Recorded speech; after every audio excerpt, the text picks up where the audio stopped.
VS99 news. ముందుగా headlines చూద్దాం. హైదరాబాద్ లోని టీ హబ్ లో జరిగిన టీ కన్సల్ట్ కొలాబరేషన్ కాన్క్లేవ్ 2024లో పాల్గొన్న ఎంపీ ఈటెల రాజేందర్. తెలంగాణ భవన్ లో బీఆర్ఎస్ నేతల ప్రెస్ మీట్.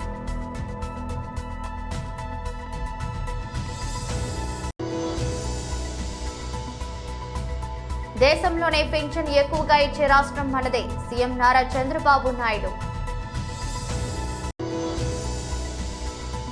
బీజేపీ రాష్ట్ర స్థాయి సంఘటన పరువు వర్క్ షాప్ లో ప్రసంగిస్తున్న శ్రీజీ కిషన్ రెడ్డి. హైదరాబాద్ లోని టీ హబ్ లో జరిగిన టీ కన్సల్ట్ కొలాబరేషన్ కాన్క్లేవ్ 2024లో పాల్గొన్న ఎంపీ ఈటెల రాజేందర్. వీళ్ళు బీసీలు, వీళ్ళు వెనుకబడ్డోళ్ళు అంటే ఇక్కడ కొంత నొచ్చుకుంటున్నాం, బాధ అవుతుంది. వీళ్ళు వెనుకబడ్డ వాళ్ళు కాదు, వెనుక పడ్డవాళ్ళు. వీళ్ళ ఆత్మన్యూనతాభావం మీద దెబ్బ కొట్టి వీళ్ళు చిన్నవాళ్ళు, వీళ్ళు వెనుకబడ్డ వాళ్ళు, వీళ్ళు వేరే వాళ్ళ సపోర్ట్ ఉంటే తప్ప ముందుకు పోయినటువంటి ఒక భావన, ఆ భావనతో బతికేటువంటి వ్యవస్థ మంచిది కాదు అని మాత్రం నేను వ్యక్తిగతంగా భావిస్తాను. ఇవాళ ప్రపంచవ్యాప్తంగా అనేక రకాల శాస్త్ర విజ్ఞాన ఫలాలు మనకు అందుబాటులోకి వస్తున్నాయి. మనం ఊహించినటువంటి అన్నీ వస్తూ ఉన్నాయి. Science and technology for both ways అని చాలాసార్లు చెప్తూ ఉంటారు. శాస్త్ర విజ్ఞానం one side constructive side, another one is destructive side. కానీ ఈ జాతులు, ఈ వర్గాలు ఏ ఆవిష్కరణలు అయితే చేయబోతున్నారో అవన్నీ మానవాళికి ఉపయోగపడేటే తప్ప ఎక్కడ కూడా డిస్ట్రక్టివ్ యాక్టివిటీలో ఇన్వాల్వ్ అయ్యేటువంటి కాదు. మనం ప్రేమించేటువంటి అబ్దుల్ కలాం గారు కూడా ఒక గొప్ప మాట అంటాడు. మిసైల్ మ్యాన్ ఇన్ ఇండియా అని పిలుస్తూ ఉన్నారు, బాగానే ఉంది. కానీ దానికంటే కూడా ఒక సామాన్యుడికి, హ్యాండిక్యాప్డ్ ఆయనకి ఒక లైట్ వెయిట్ క్యాలిపస్ అందించి దాంట్లో నా జీవితం తృప్తి అయింది అని చెప్పాడు ఆయన. ఒక సామాన్యుడికి నేను స్టంట్లని కనుగొంటే నా జీవితం ధన్యమైందని చెప్పాడు. అంటే మిసైల్స్ ఫర్ డిస్ట్రక్షన్, కానీ క్యాలిపస్ మనకు ఒక ఊతం, ఒక సపోర్ట్. అంటే ఈ జాతులు, ఈ వర్గాల యొక్క కాన్సెప్ట్ ఏముందో మనకు అర్థం కావాలి. అందువల్ల ఇవాళ ఇంత ఆర్టిఫిషియల్ ఇంటెలిజెన్స్ వస్తున్నటువంటి ఈ రోజులలో అనేక రకాల శాస్త్ర విజ్ఞాన ఆవిష్కరణ జరుగుతూ ఉంది. ప్రపంచంలో ఏ దేశం అయితే లేదా ఏ వ్యక్తి ఇలా నూతన ఆవిష్కరణల కోసం రీసెర్చ్ చేస్తారో వాళ్ళే ముందుకు పోతున్న పరిస్థితి మనం చూస్తూ ఉన్నాం. దీంట్లో నరారి గారు చదువుకున్నా, నేను చదువుకున్నా, ప్రకాష్ గారు చదువుకున్నా, మేమంతా ఏదో గొప్ప దగ్గర ఉండి చదువుకున్న వాళ్ళం కాదు. పేదరికం ఎదుగుదలకు శాపం కాదు. పేదరికం ఎదుగుదలకు శాపం కాదు. తెలివి ఎవరి సొత్తు కాదు. తెలివి ఐక్యూ కులాలను బట్టి రాదు. అట్లయితే మేము పైకి వచ్చేటోళ్ళం కాదు. నేను హైదరాబాద్లో సోషల్ వెల్ఫేర్ హాస్టల్లో ఉండి చదువుకున్న బిడ్డను. నేను హైదరాబాద్లో సోషల్ వెల్ఫేర్ హాస్టల్లో ఉండి చదువుకున్న బిడ్డను. నేను 35-40 ఏళ్ళ క్రితం మేము ఎన్నడూ అనుకోలే ఇట్లా ఉద్యోగం, ఎంప్లాయ్మెంట్ కార్డు తీయాలి, ఉద్యోగానికి పోవాలంటే భావన అనుకోలే. మేము ఎందుకు మనకు మనంగా ఆలోచించుకొని ముందుకు పోవద్దనేటువంటి దాంట్లో మాకు పెద్ద సపోర్ట్ ఎవరు లేరు. మాకేం బ్యాంకులు సపోర్ట్ చేయలేదు, ఏం చేయలేదు. మొత్తానికి కింద పడి మీద పడి మేము వచ్చాం. రాజకీయాలకు రాకముందే ఒక 1000-1500 మంది ఎంప్లాయీస్ ఉండగలిగేటువంటి శక్తిని సంతరించుకున్నాం మేము. అంటే ఎందుకంటున్నా ఈ మాట అంటే, తెలంగాణ భవన్ లో బీఆర్ఎస్ నేతల ప్రెస్ మీట్ నిర్వహించారు. కెమెరా మిత్రులకు, ప్రింట్ ఎలక్ట్రానిక్ మీడియా మిత్రులకు, అదేవిధంగా ఈ కార్యక్రమాన్ని సామాజిక మాధ్యమాల ద్వారా కానీ, ఎలక్ట్రానిక్ మీడియా ద్వారా కానీ చూస్తున్నటువంటి 50 మంది తెలంగాణ అమ్మలకు, అక్కలకు, అన్నలకు, చెల్లెలకు అందరికి కూడా పేరు పేరున నమస్కారం. ముందుగా నిన్న పెద్ద ఎత్తున తెలంగాణ రాష్ట్ర వ్యాప్తంగా తెలంగాణ ఉద్యమకారులు, కేసీఆర్ అభిమానులు, టీఆర్ఎస్ పార్టీ కార్యకర్తలందరూ కూడా పెద్ద ఎత్తున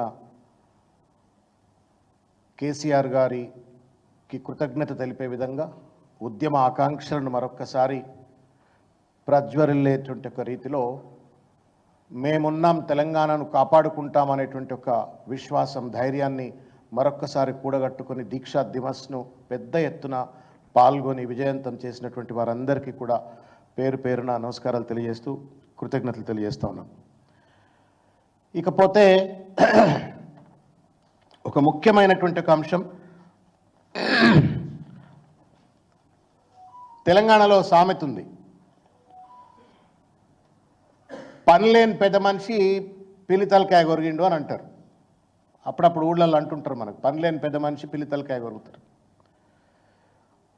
రేవంత్ రెడ్డికి అధికారం ఇచ్చింది ప్రజలు ఒక నమ్మకంతో, ఒక విశ్వాసంతో.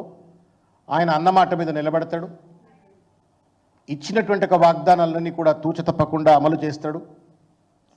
6 గ్యారంటీస్ కావచ్చు, వేరియస్ డిక్లరేషన్స్ కావచ్చు, రకరకాలైనటువంటి యొక్క అన్నీ కూడా తను అమలు చేస్తాడు అని చెప్పని ఒక నమ్మకంతో, విశ్వాసంతో ప్రజలు ఆయనకు ఓట్లేసి ఆయనను ముఖ్యమంత్రి చేసిండ్రు.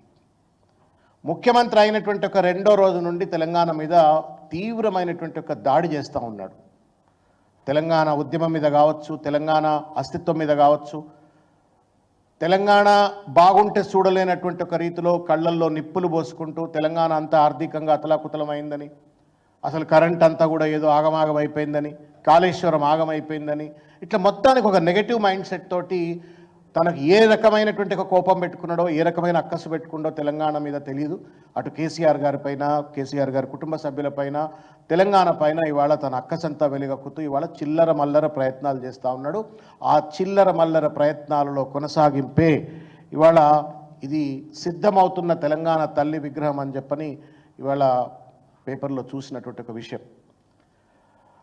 దీన్ని లోతుగా పోయే ముందు అసలు ఈ తెలంగాణ తల్లి విగ్రహం ఎట్లొచ్చింది అనేటువంటి అంశాన్ని కూడా మరొకసారి నేను తెలంగాణ సమాజానికి చెప్పేటువంటి ఒక ప్రయత్నం చేస్తాను. 2006లో కేసీఆర్ గారు యూపీఏ సర్కార్లో కేంద్ర మంత్రిగా ఉంటూ ఆ రోజు యూపీఏ కామన్ మినిమం ప్రోగ్రాంతో పెట్టినప్పుడు 2004లో వాళ్ళతో కాంగ్రెస్ పార్టీతో పొత్తై యూపీఏ కామన్ మినిమం ప్రోగ్రాంలో తెలంగాణ రాష్ట్ర ఏర్పాటుకు సంబంధించినటువంటి దాన్ని ఎజెండాగా ఒక మేనిఫెస్టోలో చేర్పించి ఆ రోజు మంత్రివర్గంలో దేశంలోనే పింఛను ఎక్కువగా ఇచ్చే రాష్ట్రం మనదే అని సీఎం నారా చంద్రబాబు నాయుడు తెలిపారు. ఈరోజు అనంతపురం జిల్లాలో 2,84,069 మందికి పింఛన్లు వస్తున్నాయి. బొమ్మన్ హల్లో 6,449 మందికి 2,82,00,000 ఇస్తున్నాం. నెమకల్గమలో 306 మందికి 13,85,000 నెలకు పింఛన్లు ఇచ్చే పరిస్థితి తీసుకొచ్చాం. ఇలాంటి కార్యక్రమాలు చేసి ఎక్కడికక్కడ మీరు ఒక్కసారి చూస్తే ఎక్కడా దేశంలో మరిగి ఇవ్వడం లేదు. దగ్గర 4,000, 6,000, 10,000, 15,000 రూపాయలు వాళ్ళకుండే సమస్యను బట్టి పేదవాళ్లకు సహాయం చేసే ప్రభుత్వం ఈ ఎన్డీఏ ప్రభుత్వం అని చెప్పి కూడా నేను మీకు తెలియజేస్తున్నా. మీరు ఇక్కడ ఉన్నారు, పక్క రాష్ట్రం కొద్దిగా బార్డర్కి వెళ్తే కర్ణాటక వస్తుంది. మీరందరూ కూడా కన్నడలోనే మాట్లాడుతున్నారు. ఈరోజు మీరు ఒక్కసారి చూసినప్పుడు కర్ణాటకలో 1,200 ఇస్తారు. నేను ఇచ్చేది 4,000 రూపాయలు ప్రారంభమే. పక్కన బార్డర్ దాటితే 1,200. మీకు ఈ వ్యత్యాసం కనపడతా ఉందా లేదా అని మిమ్మల్ని అడుగుతున్నా. ఈరోజు కేరళలో 1,600, ఒరిస్సాలో 700, తెలంగాణలో 2,016, మధ్యప్రదేశ్, ఉత్తరప్రదేశ్లో, వెస్ట్ బెంగాల్లో 1,000 రూపాయలే. అంటే పేదల పట్ల ఏ విధంగా ఆలోచిస్తున్నాం? 64 లక్షల కుటుంబాలని మీరు ఉద్యోగంలో ఉంటే ఏ విధంగా జీతం వస్తుందో మొదల తారీఖున మీ ఇంటికి వచ్చి మళ్ళా మీకు ఆ పింఛన్ ఇచ్చిన తర్వాత నేను రాబోయే రోజుల్లో మళ్ళా మీకు ఫోన్ చేస్తా. ఎవరైనా కానీ ఎక్కడైనా ఆలసత్వం వహిస్తే వాళ్ళపైన చర్య తీసుకోవాలని ఆలోచన చెప్తున్నాను. నేను ఒక పవిత్రమైన భావంతో, పవిత్రమైన ఉద్దేశంతో మీకు పింఛనిచ్చినప్పుడు దాన్ని సక్రమంగా మీకు అందజేసి మీకు న్యాయం చేసే బాధ్యత ఈ అధికార యంత్రాంగానికి అప్పచెప్పానని చెప్పి కూడా నేను మీకు తెలియజేస్తున్నా. బీజేపీ రాష్ట్ర స్థాయి సంఘటన పరు వర్క్ షాప్ లో ప్రసంగిస్తున్న శ్రీ జి కిషన్ రెడ్డి గారు, మనము ఛార్జ్షీట్ రూపకల్పన చేసి ఆయా ప్రాంతాల్లో ప్రజల ముందు పెట్టాల్సినటువంటి అవసరం ఉంది. కాబట్టి ఈ రాష్ట్రంలో మనం చూస్తూ ఉన్నాం, తెలంగాణ ప్రజలు ఎంతో ఆరాటపడి పోరాటాలు చేసి తెచ్చినటువంటి తెలంగాణ, ఈ రాష్ట్రాన్ని పరిపాలించినటువంటి కేసీఆర్ గారు పూర్తిగా అది కుటుంబమయం చేయడం జరిగింది. మరి కేసీఆర్ పోవాలని, కుటుంబ పాలన పోవాలని, కేసీఆర్ అవినీతి పోవాలని మరి ప్రజలు ఆ రోజు సంవత్సరం క్రితం జరిగినటువంటి ఎన్నికల్లో కాంగ్రెస్ పార్టీకి ఓటేస్తే కాంగ్రెస్ పార్టీ కూడా ఏ మాత్రం మరి తేడా లేకుండా టీఆర్ఎస్ ఏ రకంగా పరిపాలన చేసిందో కాంగ్రెస్ పార్టీ కూడా అదే పరిపాలన చేస్తాం. అదే రకమైనటువంటి అహంకారం, అదే రకమైనటువంటి నియంతృత్వం, అదే రకమైనటువంటి అవినీతి, అదే రకమైనటువంటి వైఫల్యాలు ఈరోజు ఈ రాష్ట్రంలో మనం చూస్తున్న విషయం మనం చూస్తూ ఉన్నాం. కాబట్టి ఈ రాష్ట్రంలో ఖచ్చితంగా రానున్న రోజుల్లో తెలంగాణ ప్రజలు భారతీయ జనతా పార్టీ వైపు చూస్తున్నటువంటి విషయాన్ని గత పార్లమెంట్ ఎన్నికల్లో మనం చూసాం. ఒక్క సీటు కూడా టీఆర్ఎస్ పార్టీ గెలవలేదు. అనేకమైనటువంటి అసెంబ్లీ నియోజకవర్గాలలో పార్లమెంట్ ఎన్నికలు చూసినట్లయితే టీఆర్ఎస్ పార్టీ డిపాజిట్లు రాలేదు. 3 అసెంబ్లీ సీట్లలోనే పార్లమెంట్ ఎలక్షన్స్లో ఓటు చూసినట్లయితే టీఆర్ఎస్ పార్టీకి మెజార్టీ వచ్చింది. కాబట్టి ఈరోజు తెలంగాణ ప్రజల యొక్క ఆలోచన విధానం మనం అర్థం చేసుకోవాల్సిన అవసరం ఉంది. ఖచ్చితంగా ఈ రాష్ట్రంలో నరేంద్ర మోడీ గారి నాయకత్వంలో రానున్న రోజుల్లో భారతీయ జనతా పార్టీని ముందుకు తీసుకెళ్ళాలి. అన్ని రకాలుగా తెలంగాణ అభివృద్ధి కోసం నరేంద్ర మోడీ గారి నాయకత్వంలో ఖచ్చితంగా తెలంగాణ ప్రజలకు అండగా భారతీయ జనతా పార్టీ నిలబడుతుంది, కేంద్ర ప్రభుత్వం నిలబడుతుంది. ఈరోజు జాతీయ రహదారులు తీసుకున్నా, రైల్వేలకు సంబంధించినటువంటి కార్యక్రమాలు తీసుకున్నా, లేకపోతే వెల్ఫేర్ యాక్టివిటీ తీసుకున్నా పూర్తిగా కేంద్ర ప్రభుత్వం నుంచి వస్తున్నటువంటి సహకారమే తప్ప ఈరోజు రాష్ట్రంలో ఏ రకమైనటువంటి కార్యక్రమాలు చేపట్టడం లేదు. ముఖ్యంగా ఈరోజు స్థానిక సంస్థల ఎన్నికలు జరుగుతూ ఉన్నాయి. గ్రామ పంచాయతీలకు గతంలో పరిపాలన చేసినటువంటి టీఆర్ఎస్ పార్టీ ఒక్క రూపాయి కూడా ఏ రోజు ఇవ్వలేదు. మరి ఈరోజు సంవత్సరం పాటుగా అధికారం వెలగబెట్టినటువంటి రేవంత్ రెడ్డి కాంగ్రెస్ పార్టీ ప్రభుత్వం కూడా గ్రామ పంచాయతీలకు ₹1 ఇచ్చిన పాపాన పోలేదు. కేంద్ర ప్రభుత్వం నేరుగా 15th ప్లానింగ్ కమిషన్ ప్రకారం ఫైనాన్స్ కమిషన్ నివేదిక ఆధారంగా గ్రామ పంచాయతీ నిధులు ఇస్తున్నారే తప్ప కేంద్ర ప్రభుత్వం ఇచ్చేటువంటి మనరేగా ఆధ్వర్యంలో గ్రామాల్లో ఇంటర్నల్ లోడ్స్ కానీ ఇతరత్ర అభివృద్ధి కార్యక్రమాలు జరుగుతున్నాయి తప్ప రాష్ట్ర ప్రభుత్వం ₹1 కూడా ఇవ్వలేదు. నెల్లూరు జిల్లా అధ్యక్షులు మరియు మాజీ మంత్రి శ్రీ కాకాని గోవర్ధన్ రెడ్డి ప్రెస్ మీట్ నిర్వహించారు. ఎటువంటి హామీలు ఇచ్చాడు, ఈరోజు వాటన్నిటినీ తొంగలో తొక్కి ఏ విధంగా ప్రవర్తిస్తున్నాడు అనేటువంటిది ఒక్కసారి మనందరం మననం చేసుకోవాల్సినటువంటి సందర్భం. సూపర్ 6 హామీలు ఏదైతే చంద్రబాబు నాయుడు పదే పదే చెప్పాడో, పదే పదే వీటిని అమలు చేస్తానని చెప్పి ప్రకటించాడో, వాటికి తూట్లు పొడవడం ఒక వంతైతే, మరొకటి ఇప్పటికే దాదాపుగా ఒకసారి కరెంట్ ఛార్జీలు దీపావళి శుభ సందర్భంలో వడ్డించినటువంటి చంద్రబాబు మరొకసారి సుమారు 9,412 కోట్ల రూపాయల కరెంట్ ఛార్జీలు వడ్డింపులకి ఈరోజు రంగం సిద్ధం చేసి ప్రజల మీద పెనుభారాన్ని మోపడానికి ప్రయత్నం చేస్తున్నాడు. అంటే దాదాపుగా చంద్రబాబు నాయుడు కూటమి ప్రభుత్వం ఏర్పడిన తర్వాత 6 నెలల్లోనే ఇప్పటి వరకు 15,486 కోట్ల రూపాయలకు సంబంధించినటువంటి విద్యుత్ అదనంగా వసూలు చేయాలి ప్రజల దగ్గర నుంచి అనే అదనపు భారాన్ని ఈరోజు ప్రజలకు అనేక రకాలుగా ట్రూ అప్ ఛార్జీస్, ఇంధన సర్దుబాటు ఛార్జీలు, రకరకాలైనటువంటి పేర్లతో ఈరోజు ప్రజల నుంచి ముక్కుపిండి వసూలు చేయడానికి చంద్రబాబు నాయుడు గారు సిద్ధపడ్డారు. ఒకసారి ఈరోజు చంద్రబాబు నాయుడు మాట్లాడుతున్నాడు ఏమనంటే, వైఎస్ఆర్ కాంగ్రెస్ పార్టీ ప్రభుత్వంలో తీసుకున్నటువంటి నిర్ణయాల వల్ల వైఎస్ఆర్ కాంగ్రెస్ పార్టీ ప్రభుత్వంలో తీసుకున్నటువంటి అనేక కార్యక్రమాల వల్ల ఈరోజు ఈ విద్యుత్ ఛార్జీలు భారం పడుతుందని చెప్పాడు. చంద్రబాబు నాయుడు మాట్లాడేటువంటి ప్రతి మాట వైఎస్ఆర్ కాంగ్రెస్ పార్టీని, జగన్మోహన్ రెడ్డి గారిని తలుచుకుంటే తప్ప చంద్రబాబుకి, కూటమి పెద్దలకి నిద్ర పట్టేటువంటి పరిస్థితి లేదు. కాబట్టి మీరు చేసినటువంటి ప్రతి పొరపాటు, మీరు ప్రజలను మోసం చేయాలనుకున్నటువంటి ప్రతిసారి జగన్మోహన్ రెడ్డి గారి మీద ఆ నిందలు మోపడానికి మీరు సిద్ధపడడం, దానికి అనుకూలంగా కొంత పచ్చ మీడియా బాగా ఓదరం అనేటువంటిది ఆంధ్ర రాష్ట్రంలో పరిపాటిగా మారిపోయింది.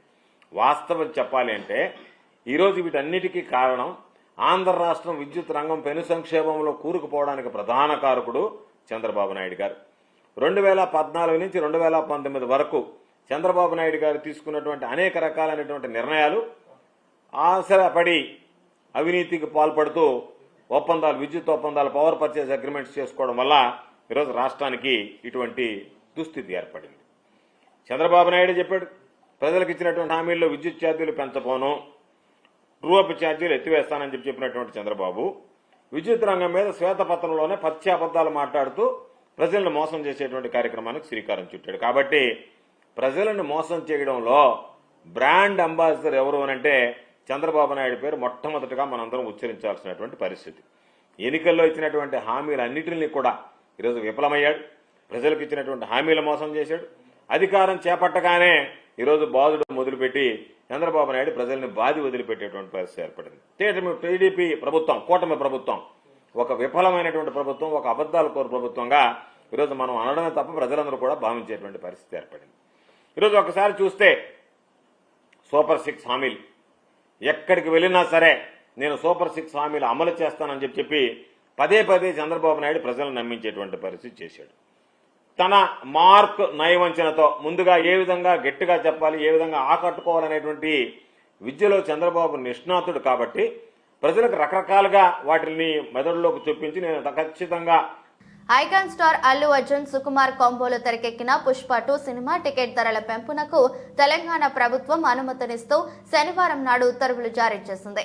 డిసెంబర్ 5న ఈ సినిమా ప్రేక్షకుల ముందుకు వస్తున్న విషయం తెలిసిందే. అలాగే డిసెంబర్ 4న రాత్రి 9:30 అర్ధరాత్రి 1 గంటకు బెనిఫిట్ షోలకు కూడా సర్కార్ ఓకే చెప్పింది. రాత్రి 9:30 షోకు టికెట్ ధరను అదనంగా 800 రూపాయలు పెంచింది. ఈ షో చూడాలంటే రాష్ట్ర వ్యాప్తంగా సింగిల్ స్క్రీన్ మల్టీప్లెక్స్ లో ఎక్కడైనా సరే ప్రస్తుతం ఉన్న ధరకు అదనంగా 800 చెల్లించాల్సి ఉంటుంది. ఇక పెంపుతో కలుపుకొని సింగిల్ స్క్రీన్ లో టికెట్ ధర 1000 రూపాయలు అవుతుంటే మల్టీప్లెక్స్ లో 1200కు పైగా అవుతుంది.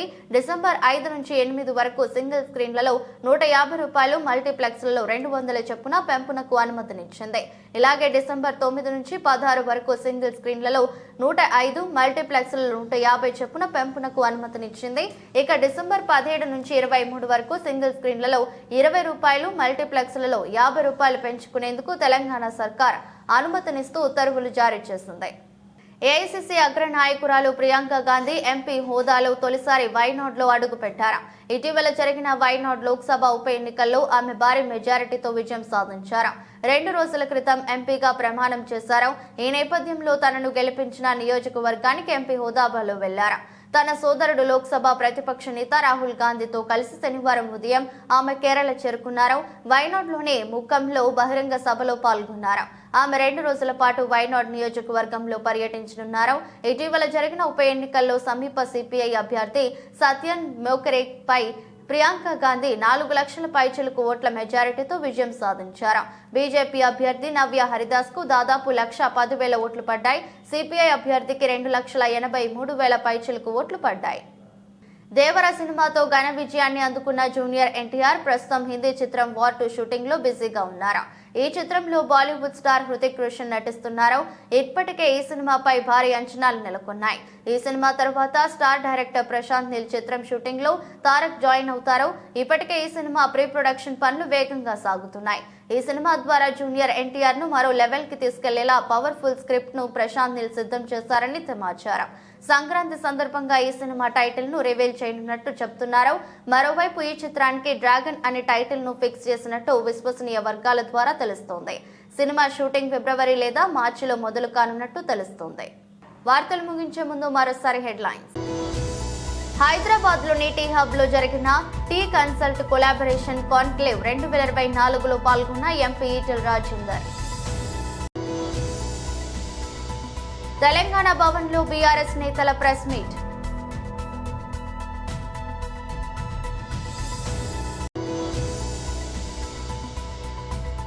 దేశంలోనే పెన్షన్ ఎక్కువగా ఇచ్చే రాష్ట్రం మనదే, సీఎం నారా చంద్రబాబు నాయుడు.